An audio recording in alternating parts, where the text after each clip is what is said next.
بغیر حساب کتاب جنت میں داخل ہونے والے لوگ۔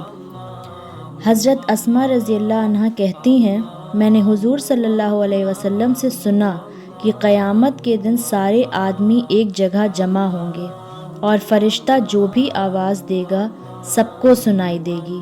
اس وقت اعلان ہوگا، کہاں ہیں وہ لوگ جو راحت اور تکلیف میں ہر حال میں اللہ کی حمد کرتے تھے۔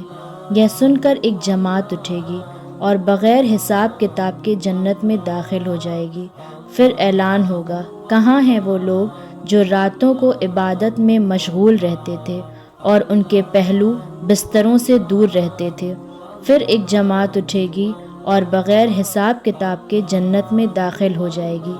پھر اعلان ہوگا، کہاں ہیں وہ لوگ جن کو تجارت اور خرید و فروخت اللہ کے ذکر سے غافل نہیں کرتی تھی۔ پھر ایک جماعت اٹھے گی اور بغیر حساب کتاب کے جنت میں داخل ہو جائے گی۔ ایک اور حدیث میں بھی یہی قصہ آیا ہے۔ اس میں یہ بھی ہے کہ اعلان ہوگا، آج محشر والے دیکھیں گے کہ کریم لوگ کون ہیں، اور اعلان ہوگا، کہاں ہیں وہ لوگ جن کو تجارتی مشاغل اللہ کے ذکر اور نماز سے نہیں روکتے تھے۔ شیخ نصر سمرقندی رحمۃ اللہ نے تنبیہ الغافلین میں بھی یہ حدیث لکھی ہے۔ اس کے بعد لکھا کہ جب یہ حضرات بغیر حساب کتاب کے چھوٹ چکیں گے تو جہنم سے ایک لمبی گردن عنق ظاہر ہوگی جو لوگوں کو پھاندتی ہوئی چلی آئے گی۔ اس میں 2 چمکدار آنکھیں ہوں گی اور نہایت فصیح زبان ہوگی۔ وہ کہیں گی کہ میں ہر اس شخص پر مسلط ہوں جو متکبر، بدمزاج اور مجمع سے ایسے لوگوں کو اس طرح چن لے گی جیسے کہ جانور دانہ چگتا ہے۔ ان سب کو چن کر جہنم میں پھینک دے گی۔ اس کے بعد پھر اسی طرح دوبارہ نکلے گی اور کہے گی، اب میں ہر اس شخص پر مسلط ہوں جس نے اللہ کو اور اس کے رسول کو ایذا دی۔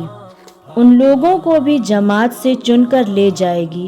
اس کے بعد سہبارہ پھر نکلے گی اور اس مرتبہ تصویر والوں کو چن کر لے جائے گی۔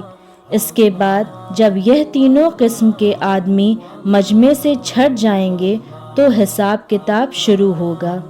کہتے ہیں کہ پہلے زمانے میں شیطان آدمیوں کو نظر آ جاتا تھا۔ ایک صاحب نے اس سے کہا کہ کوئی ترکیب ایسی بتا کہ میں بھی تجھ جیسا ہو جاؤں۔ شیطان نے کہا کہ ایسی فرمائش تو آج تک مجھ سے کسی نے بھی نہیں کی، تجھے اس کی کیا ضرورت پیش آئی؟ انہوں نے کہا کہ میرا دل چاہتا ہے۔ شیطان نے کہا، اس کی ترکیب یہ ہے کہ نماز میں سستی اور قسمیں کھانے میں ذرا پرواہ نہ کر، جھوٹی سچی ہر طرح کی قسمیں کھایا کر۔ ان صاحب نے کہا کہ میں اللہ سے عہد کرتا ہوں کہ ابھی نماز نہ چھوڑوں گا اور کبھی قسم نہ کھاؤں گا۔ شیطان نے کہا کہ تیرے سوا مجھ سے چال کے ساتھ کسی نے کچھ نہیں کیا، میں نے بھی عہد کر لیا کہ آدمی کو کبھی نصیحت نہیں کروں گا۔ حضرت ابی فرماتے ہیں کہ حضور صلی اللہ علیہ وسلم نے ارشاد فرمایا، اس امت کو رفعت و عزت اور دین کے فروغ کی بشارت دو، لیکن دین کے کسی کام کو جو شخص دنیا کے واسطے کرے آخرت میں اس کا کوئی حصہ نہیں۔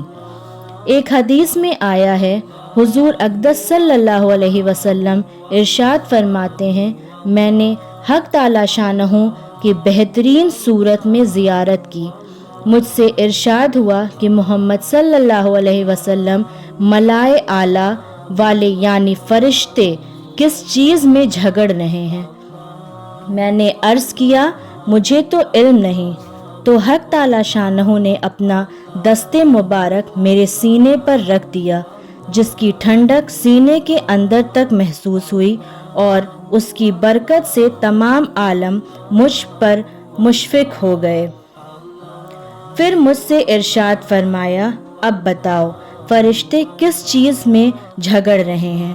میں نے عرض کیا کہ درجہ بلند کرنے والی چیزوں میں اور ان چیزوں میں جو گناہوں کا کفارہ ہو جاتی ہے، اور جماعت کی نماز کی طرف جو قدم اٹھتے ہیں ان کے ثواب میں، اور سردی کے وقت وضو کو اچھی طرح سے کرنے کے فضائل میں، اور نماز کے بعد دوسری نماز تک انتظار میں بیٹھے رہنے کی فضیلت میں۔